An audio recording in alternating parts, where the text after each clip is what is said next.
السلام علیکم ورحمۃ اللہ وبرکاتہ۔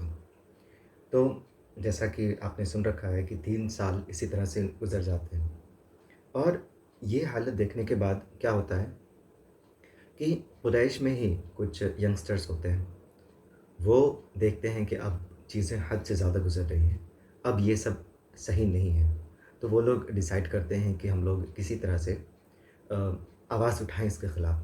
تو کچھ 4-5 لوگ مل کر کعبہ کے سامنے بولنے لگتے ہیں کہ یہ غلط ہے، یہ غلط ہے، اور پروٹیسٹ کرنے لگتے ہیں بیسیکلی اس کے اگینسٹ۔ اور سائملٹینیسلی اللہ سبحانہ وتعالیٰ جو ہے وہ محمد صلی اللہ علیہ وسلم کو بتاتے ہیں کہ وہ جو ٹریٹی سائن کی ہوئی تھی، جس کو کعبہ کے اندر رکھا گیا تھا، وہ پوری طرح سے ان کو ٹرمائٹس نے، دیمک نے اور چیونٹیوں نے کھا لیا ہے۔ صرف اور صرف اس میں اللہ کا نام جو ہے وہ رہ گیا ہے۔ تو اس ٹریٹی کے دوران اللہ کا نام کہیں آیا تھا، وہ بس رہ گیا، باقی سب کچھ ختم ہو گیا۔ تو وہ کہتے ہیں ابو طالب کو کہ آپ جائیے، محمد صلی اللہ علیہ وسلم کہتے ہیں ابو طالب کو کہ آپ جائیے اور قریش کو کہیے اور بولیے کہ اب معاملہ ختم ہے، اب یہ سب اور نہیں چلے گا۔ تو وہ جاتے ہیں اور کہتے ہیں کہ دیکھو میرے بھتیجے نے کہا ہے کہ ایسا ایسا ہے۔ تو وہ کہتے ہیں کہ نہیں، ہو ہی نہیں سکتا۔ تو ابو طالب بہت اچھا یہاں پر ایک کام کرتے ہیں، وہ کہتے ہیں کہ چلو ٹھیک ہے، اگر جو میں کہہ رہا ہوں وہ سچ نہیں ہوا تو میں محمد کو تمہارے ہاتھ حوالے کر دوں گا، جس کے لیے تم اتنے سال سے پاگل ہوئے پڑے ہو۔ اور دوسرا، اگر ایسا ہوا، میری بات سچ نکلی، تو یہ بائیکاٹ یہیں پر ختم ہو جائے گا، اب ہم لوگ نارمل اپنی زندگی میں واپس آ سکتے ہیں۔ سوچئے ابو طالب کو کتنا کانفیڈنس تھا محمد صلی اللہ علیہ وسلم پر، کیونکہ وہ جانتے تھے کہ محمد صلی اللہ علیہ وسلم اللہ کے رسول ہیں، بس انہوں نے ایمان قبول نہیں کیا۔ تو وہ لوگ دیکھتے ہیں اور واقعی میں وہی نکلتا ہے جیسا کہ ابو طالب کہہ رہے ہوتے ہیں، اور بائیکاٹ وہیں پر ختم۔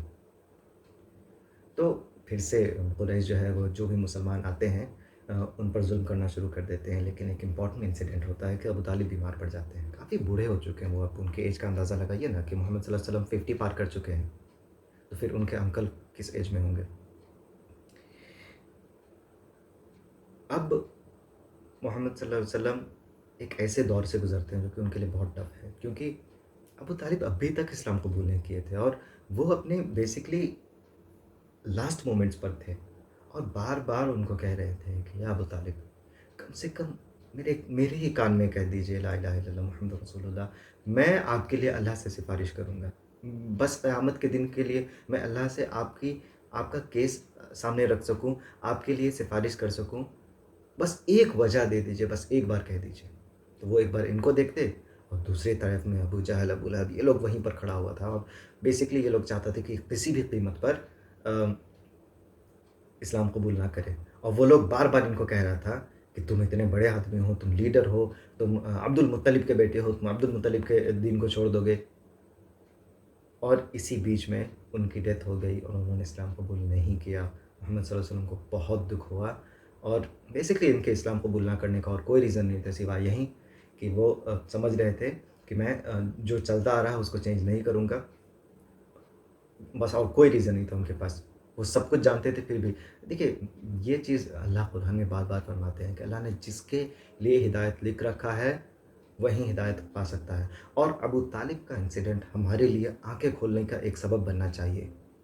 ہم لوگ کہتے ہیں کہ ارے ہم کچھ نہیں ہیں، میرا کیا ہے، اور ہم لوگ بیسکلی بہت بہت سارے مسلمان یہ بات من میں مائنڈ میک اپ کر چکے ہیں کہ دیکھیں جہنم میں ہم لوگوں کو تو جانا ہی ہے، لیکن کیا ہے کہ مسلمان ہیں، اسلام ہے، تو پھر کبھی نہ کبھی تو جنت میں چلے ہی جائیں گے جہنم سے باہر نکل کے۔ بہت مسلمان یہ سوچ کر اپنے من کو شانت کر چکے ہیں اور گناہوں میں ڈوبے ہوئے ہیں۔ دیکھیے اس کا پرابلم کیا بتاتے ہیں۔ پہلا پرابلم اس کا یہ ہے کہ وہ شخص جنت میں جائے گا جس کے من میں ذرہ برابر بھی ایمان ہوگا۔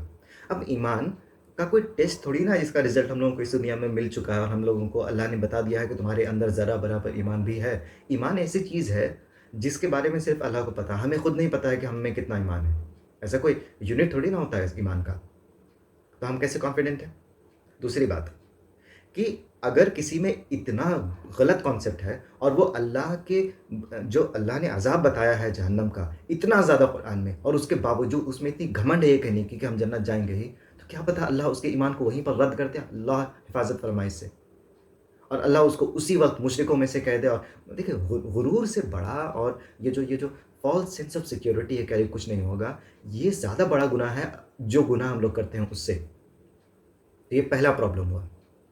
اور دوسرا پرابلم، جہنم ایک ایسی چیز ہے جس کے اندر کی ایک گرم ہوا بھی ایک انسان کو پڑے گی تو وہ کہے گا کہ مجھے اس سے بڑا عذاب آج تک زندگی میں نہیں ملا. کیا؟ کس چیز سے؟ جہنم کی ایک ہوا کے جھونکے سے. ابھی شخص جہنم میں داخل بھی نہیں ہوا ہے. تو ہم لوگ کیسے کہہ سکتے ہیں کہ اچھا ٹھیک ہے 1 کروڑ سال جہنم میں جل لیں گے، کوئی بات نہیں ہے، اس کے بعد ہمیں ڈر نہیں ہے کیا؟ ہم قرآن میں جس طرح کا، حدیث میں جس طرح کا ڈسکرپشن ہے جہنم کا، ہم لوگ جانتے ہیں اس کے بارے میں کہ وہ کیا چیز ہوتی ہے. اللہ ہم سب کی حفاظت فرمائے اور ہم سب کو ہدایت دے. اور یہ کبھی نہیں کہنا چاہیے کہ ارے میرے میں ایسی کون سی بات ہے. آپ میں ضرور کوئی بات ہے آپ میں کوئی بات کہ اللہ نے آپ کو دین کی دولت دی ہے. جس شخص نے اپنی پوری زندگی لگا دی محمد صلی اللہ علیہ وسلم کی حفاظت کے لیے، اس شخص کو اللہ نے ہدایت نہیں دیا اسلام کا. تو پھر ہم کیسے کہہ سکتے ہیں کہ ہم میں کوئی ایسی بات نہیں ہے کہ اللہ نے دیا؟ یہ مت کہیے گا بس کہ ہم مسلمان کے گھر میں پیدا ہوئے تبھی تو مسلمان ہیں. کیونکہ مسلمان کے گھر میں پیدا ہونے کے باوجود بہت سارے لوگ اسلام کو چھوڑ دیتے ہیں اور مرتد ہو جاتے ہیں، دوسرے دین میں چلے جاتے ہیں، یا پھر اللہ کو ماننا چھوڑ دیتے ہیں. ایسے بھی کئی لوگ ہیں. تو اگر آپ کے اندر یہ جذبہ ہے کہ ہم کو اسلام پر چلنا ہے تو پھر آپ اپنی ویلیو سمجھیے کہ آپ کہاں پر ہو، آپ کے کیا چانسز ہیں. کیونکہ اللہ نے محمد صلی اللہ علیہ وسلم کو منع کر دیا تھا، اب آپ ابو طالب کے لیے دعا نہیں کر سکتے ہو. سمجھتے ہو کتنا پینفل رہا ہوگا محمد صلی اللہ علیہ وسلم کے لیے؟ جو شخص اتنے زیادہ محبوب تھے، ان کے زندگی بھر انہوں نے کیا کچھ نہیں کیا محمد صلی اللہ علیہ وسلم کے لیے، پوری دنیا سے لڑ گئے ان کو بچانے کے لیے، اور انہوں نے اسلام قبول نہیں کیا، اور محمد صلی اللہ علیہ وسلم ان کے لیے دعا تک نہیں کر سکتے ہیں. کیوں؟ کیونکہ پرنسپل ہوتا ہے. اللہ نے قانون بنا دیا ہے کہ بغیر ایمان کے جنت کوئی نہیں جا سکتا ہے، تو اس قانون کو اللہ نہیں چینج کر سکتے. ورنہ یہ لوگ جو صحابہ جو ایمان کے لیے اتنا کچھ سہے ہیں، ان کے ساتھ ناانصافی ہو جائے گی نا پھر. اور ہمارے لیے پھر کیا بچتا؟ اللہ پرنسپل سے کبھی پیچھے نہیں ہٹتے. ہمارے لیے پھر کیا بچتا؟ ہم لوگ کیوں اسلام قبول کرتے اگر ہمیں پتہ ہوتا کہ اچھا لاسٹ میں تو یہی ہونا ہے، کوئی بات نہیں ہے؟ کیا ہمارے من میں یہ سیکیورٹی نہیں ہو جاتی؟ اچھا اگر ایک شخص بغیر ایمان کے جنت میں داخل ہو گیا ہے تو پھر تو ہم بھی ہو سکتے ہیں. ہم تو لا الہ الا اللہ پڑھ لیے ہیں، تب تو پکا گارنٹی ہو جاتا. یہ بات ہے. اور اب ایک ایسا چیز ہوتا ہے ان کے لائف میں، محمد صلی اللہ علیہ وسلم کے لائف میں، اس کے کچھ ہی وقت کے بعد ہم کو سوچنا پڑے گا کہ ہم ان کو کس الفاظ میں کہیں. محمد صلی اللہ علیہ وسلم کے لائف میں ہم نے کہا نا 2 لوگ تھے جن کو انہوں نے کھویا. ایک وہ جنہوں نے باہر کی دنیا سے ان کی حفاظت فرمائی ہمیشہ، اور ایک وہ جنہوں نے اندر سے، یعنی کہ ان کے ایموشنل سپورٹ دیا، اور ان کا نام تھا خدیجہ بنت خویلد رضی اللہ عنہ. وہ بنو ہاشم سے بلانگ نہیں کرتی تھی، وہ اپنے آپ میں بہت اسٹرانگ ٹرائب سے بلانگ کرتی تھیں، اور وہ بہت پاورفل بزنس وومن تھے اپنے ٹائم کے. ان کو کوئی ضرورت نہیں تھی اس بوائے میں محمد صلی اللہ علیہ وسلم کے ساتھ جانے کے لیے. وہ چاہتی تو ان سے الگ ہو کر ایک بہت عیش کی زندگی میں رہ سکتی تھی، پیسوں کی بھی کمی نہیں تھی ان کو. لیکن انہوں نے فیصلہ کیا محمد صلی اللہ علیہ وسلم کے ساتھ جانا. انہوں نے وہ شدت، وہ بہت بہت بہت تکلیف والی زندگی جیا جن کی ان کو کبھی عادت نہیں رہی ہوگی، کبھی بھی نہیں. ہم لوگ سپورٹ کی بات کرتے ہیں، اس کو کہتے ہیں. اور بہت سارے اسکالرز کہتے ہیں کہ اسی شدید حالت کے وجہ سے، وہ جو بوائے تھا اس کے وجہ سے ان کی طبیعت خراب ہو گئی اور فائنلی ان کی ڈیتھ ہو گئی. محمد صلی اللہ علیہ وسلم کے لائف میں اس سے بڑا جھٹکا تو کبھی نہیں آیا تھا. ذرا امیجن کیجیے، انہوں نے خود کیا کچھ نہیں سہا، لیکن وہ اندر سے کبھی نہیں ٹوٹے. جو بھی ظلم کیا قریش نے، کبھی کسی نے ان کو روتے ہوئے نہیں دیکھا. لیکن خدیجہ کے جانے کے بعد ہم آپ کو ایک امیجری دینا چاہتے ہیں. محمد صلی اللہ علیہ وسلم گھر پر تھے اور ابو لہب جا رہا تھا ان کو تنگ کرنے کے لیے. ابو لہب کون ہے، کیا ہے، یہ بات آپ اچھے سے جانتے ہو. محمد صلی اللہ علیہ وسلم اس طرح سے رو رہے تھے کہ ابو لہب واپس چلا گیا. اب آپ کو شاید سمجھ میں آ گیا ہوگا کہ ان پر کیا گزری ہوگی.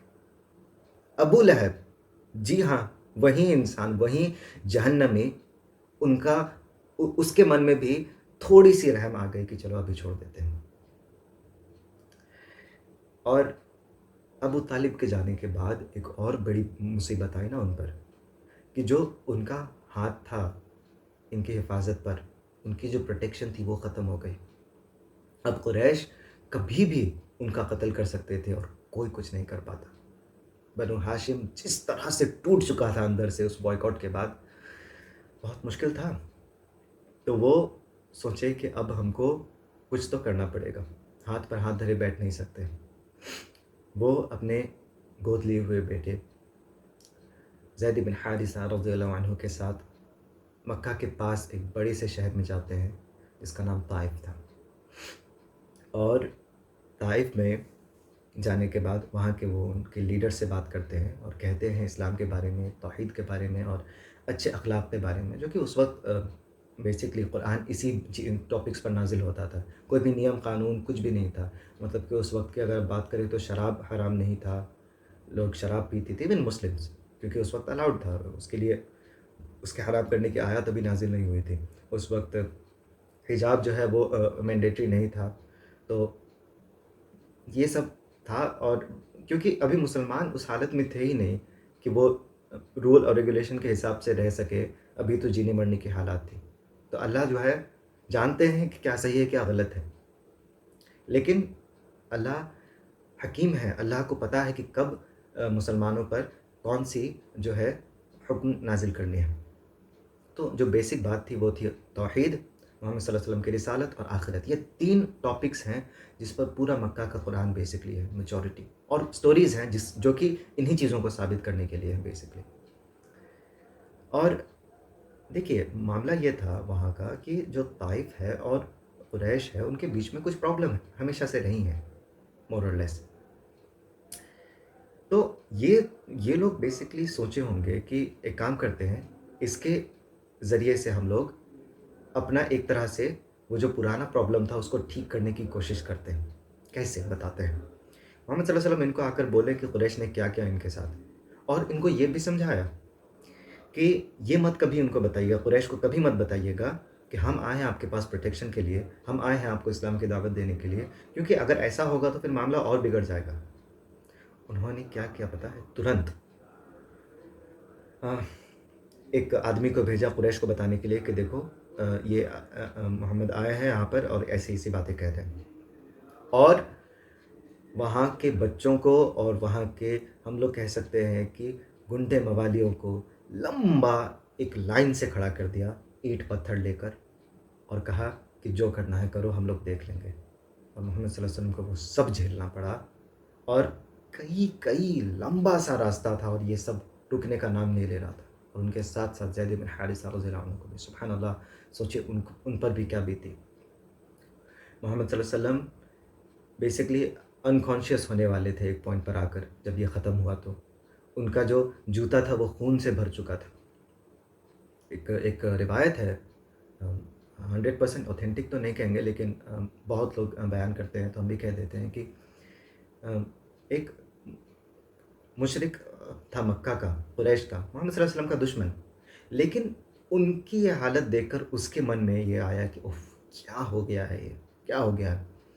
اس نے اپنے غلام کو کچھ پھل دے کر بھیجا محمد صلی اللہ علیہ وسلم کے پاس، اور وہ جو ہے ان کے پاس گیا اور انہوں نے بتایا اس غلام نے کہ میں ایک ایسے جگہ سے ہوں، جگہ کا نام بتایا. اور محمد صلی اللہ علیہ وسلم نے کہا کہ ارے وہاں تو یونس علیہ السلام تھے. تو انہوں نے کہا کہ اچھا آپ ان کے بارے میں کیسے جانتے ہیں؟ تو انہوں نے کہا تو انہوں نے سورہ یونس کے کچھ آیات ان کو سنائے اور انہوں نے اسلام قبول کر لیا اس غلام نے. اور وہ واپس جب لوٹا تو اس نے پوچھا کہ تم اس طرح سے ان کے ہاتھ چوم رہے تھے اور اس طرح سے ان کے پاس کر رہے تھے، ایسا تو تم نے میرے ساتھ کبھی نہیں کیا. تو انہوں نے بتایا کہ اللہ کے رسول ہے. اور پھر ذرا ایک سیکنڈ یہاں پر رکنے کی ضرورت ہے اور سوچنے کی بات ہے کہ جو شخص اس طرح سے جس پر تکلیف گزری، اس طرح سے جس پر مصیبت آئی، وہ اسلام کی بات بتا رہا ہے ایک شخص کو اسی حالت میں. آپ سوچ سکتے ہو ان کی ڈیڈیکیشن کو اور ان کے جذبے کو کہ کوئی کچھ بھی کر لے ان کو وہ اسلام سے پیچھے نہیں ہٹنے والے ہیں، اور اس حالت میں بھی انہوں نے اس غلام کو اسلام کے بارے میں بتایا۔ تو ایک روایت تھی جس کے بارے میں ہم نے بتا دیا، شاید آپ نے بھی میں بھی کہیں نہ کہیں سنا ہوگا اس کو۔ تو وہ ایک ایسا وقت تھا جب ایک امپورٹنٹ انسیڈنٹ ہوا کہ دو فرشتے آئے، اور وہ شہر کے دونوں اینڈس میں تھے، طائف کے۔ محمد صلی اللہ علیہ وسلم لیٹے ہوئے ہیں بیسیکلی اس حالت میں، اور ان سے فرشتے پوچھے، یا رسول اللہ نے ہمیں حکم دیا ہے، بس آپ ایک بار بولیے، اس پورے شہر کو یہیں پر تباہ کر کے یہیں پر برباد کر دیں گے۔ تو محمد صلی اللہ علیہ وسلم نے کہا کہ نہیں۔ الٹا محمد صلی اللہ علیہ وسلم نے ان لوگوں کے لیے دعا کیا کہ یا اللہ ان کے آنے والی جنریشن کو دین کی توفیق دے تاکہ یہ اسلام قبول کرے۔ اور ذرا سوچئے کہ اگر وہ لوگ وہاں پر ختم ہو جاتے تو ان کے آنے والی جنریشن بھی وہیں پر ختم ہو جاتی، عورتیں، بچے، بوڑھے سب کوئی ختم ہو جاتے، تو پھر ان لوگوں کا کبھی بھی اسلام قبول کرنا پاسبل ہوتا ہی نہیں۔ اور محمد صلی اللہ علیہ وسلم سمجھ چکے تھے کہ یہ لوگ تو اسلام نہیں قبول کریں گے، شاید ان کا نیکسٹ جنریشن کرے۔ جو لوگ ایک رسول کے ساتھ ایسا کر سکتے ہیں وہ لوگ کب اسلام قبول کریں گے؟ تو واقعی میں ایک ہم کو ایکچولی اس ایپیسوڈ میں سمجھ نہیں آ رہا ہے کہ کیا کہیں کیا نہیں کہیں اور کس طرح سے چیزوں کو ڈسکرائب کریں۔ جو حکمت محمد صلی اللہ علیہ وسلم نے دکھائی ہے، جو انہوں نے یہاں پر صبر کیا ہے، اس کو ہم نہیں کہہ سکتے ہیں کہ اس پورے دنیا میں کوئی عام انسان کر پاتا۔ ایک اللہ کا رسول ہی ہے، اور وہ بھی اللہ کے رسول میں بھی جو سب سے افضل، سب سے اول ہے، وہیں یہ کر سکتے ہیں۔ ورنہ اور بھی رسول گزرے ہیں جن کو تکلیفیں ہوئی ہیں، اور ایک ٹائم آنے کے بعد انہوں نے پورے قوم کے لیے بد دعا کی ہے، اور پوروں کو عذاب دیا گیا، اور وہ ختم ہو گئے ہیں ہستی سے، نہ وہ بچے ہیں نہ ان کے آنے والی جنریشن ہے کوئی ان کو یاد کرنے والا۔ آج اگر آپ طائف جاؤ، وہاں پر کون ہے؟ صرف اور صرف مسلمان ہیں، پورے عربین پیننسولا میں ہیں۔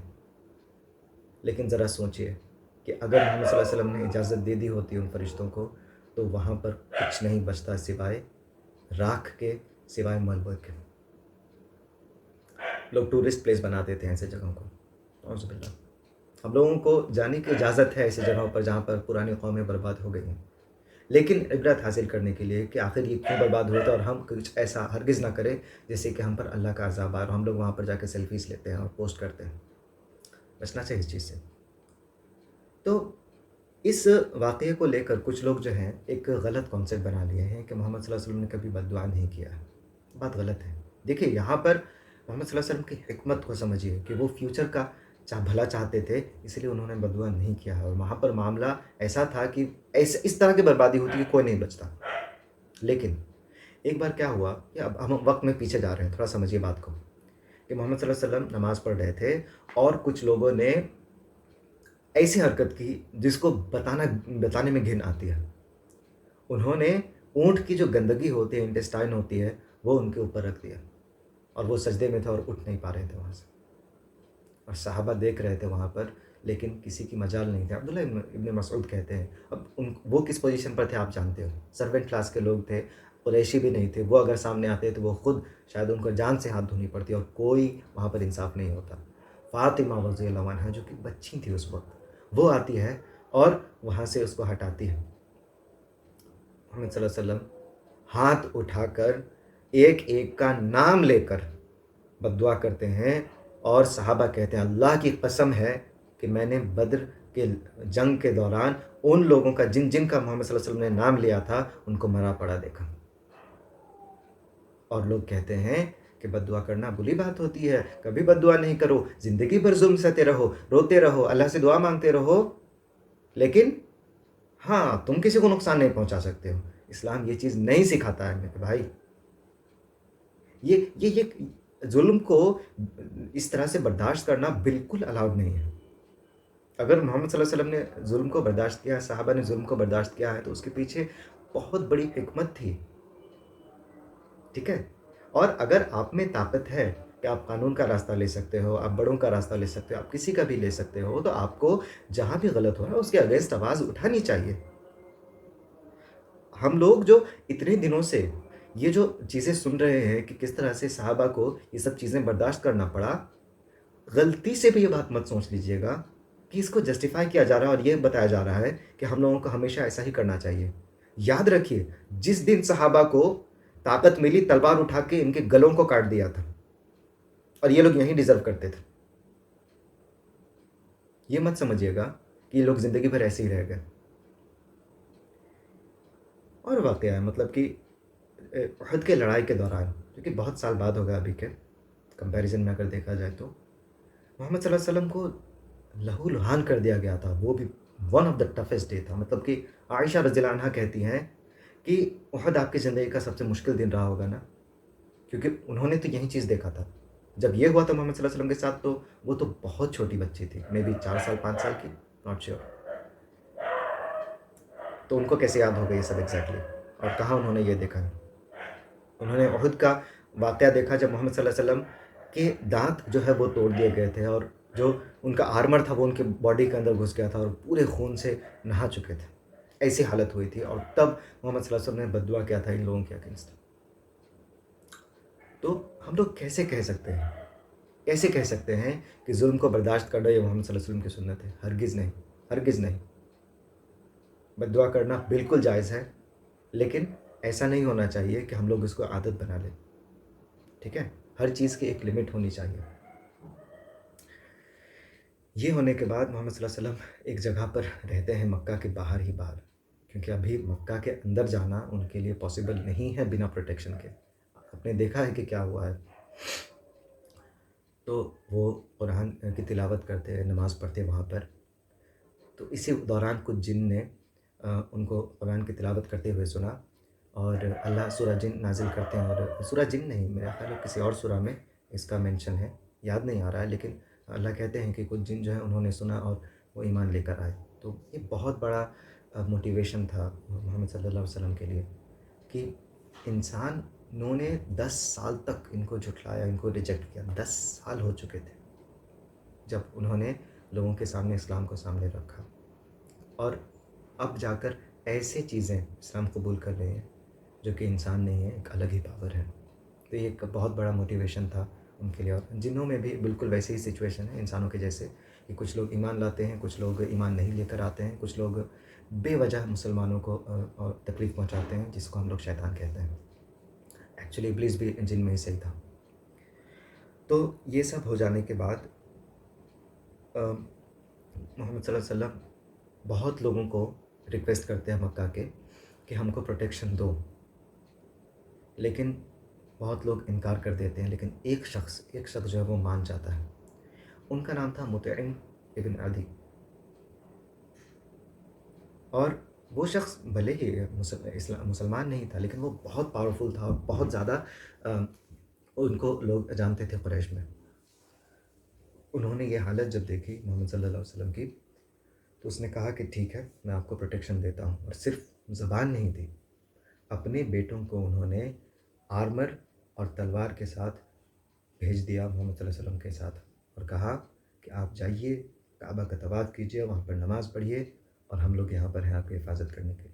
سبحان اللہ، ذرا سوچیے کہ انسانیت کچھ لوگوں میں کس لیول کی تھی، صرف اور صرف انسانیت کے علاوہ کوئی بات نہیں۔ مسلمان نہیں تھے اور انہوں نے کبھی اسلام نہیں قبول کیا، پھر بھی۔